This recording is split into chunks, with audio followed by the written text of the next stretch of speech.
gayuna ku kama sallah, ku kama sallah. Malians ku kama sallah, ai sai ku kama sallah. Dan Allah ku kama sallah, ku kama sallah. Duk wanda baya sallah wutar jahannama tana jiran shi. Ai na so nayi zagi ka san mai ya hana tsoron Allah.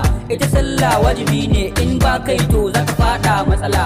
Rayuwa sai an bi a hankula indai ana so a kare numula. Indai har kana da certificate musulunci to kai sallah. Yan mata to ku yi sallah, da samari je kai sallah. Yan yara ku je ku yi sallah, tsofaffi kuna da sallah, malaman mu kuna da sallah. In dai har baka sallah kana dawwama cikin azaba. Sallah kenan alfaharin mu musulmai. In dai ka kama sallah zaka ci riba sa'in nan. Sallah na samu aljanna, sallah na kare mutunci. Annabi na san mai sallah, Allah na san